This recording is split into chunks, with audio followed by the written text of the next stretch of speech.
I mean, they use the word recovery, but I think it's a journey. It's understanding, breaking through these myths and beliefs like you were talking about or touched upon. To understand them will free you from what you think you should be doing. Beautiful. Now, another myth going off of what you've just said that a lot of us think about is grief is related only to a bereavement. Mm, And actually, it's the no. same emotion. When you see it as an emotion, it's connected to so many things in life Yeah. and just loss in itself. And loss is defined as an end of a familiar pattern of behavior. So Mm. anything that you've done on a regular basis that stops is a loss. It's just depending on how attached you are to that loss as to how much you will grieve. So, you know, if you took the bus every day and all of a sudden you've got a car, that's not so much a loss, but you might have been talking to people or had a nice bus driver who you've built a relationship with, and you're not going to see them anymore. I mean, that's very, very simple way of saying that's the starting point of some things to a divorce, a relationship falling through, your health, you know, getting news from you guys that you've not been looking after your health and you've got to address that.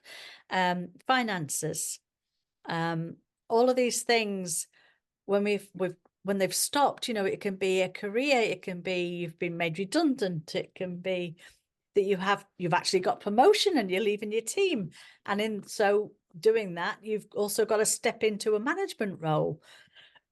So you can lose the camaraderie you've had with them because you've now got to be a different person. There's so many different variations of it, and in particular too for children, they've got to deal with a lot of losses these days. From my own experience, I'm in a new relationship and I've got two children that have come with that relationship, and now I'm part of co-parenting.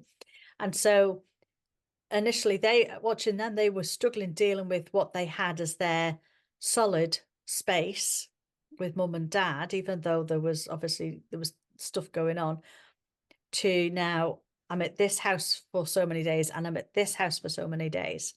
And so we've got to manage that in the best way they can. But they have been kind enough to sit and work through a program with me here, that I'm now sending out to help children and via parents and teachers to teach it to the children so that everybody's getting on the same page, because there's not much point in just doing it for kids if the adults aren't paying attention to this stuff. So they've helped me form this, and in doing it, he who was angry is no more. I mean, obviously, I can't say nobody's ever going to not get angry, but he's no longer angry about that situation. He's made the key points, and I can see the changes that's been made in him while he was doing the program. And for her, she was insecure because her mum, the boyfriend she'd gone off with, didn't see his children anymore, and she was very frightened that that was going to happen to her. And so it was great that we were able to do this together and create this space for us to talk about these very important losses, because they're the things that they're having to deal with now is, to me, is far worse than some of the things we had to. Excuse me. And I think we were a bit more resilient. Kids are lacking in resilience these days. Interesting word that you use there. What does resilience mean to you in this context? We form this opinion that children can, in this particular case, just deal with everything that's thrown at them. Okay.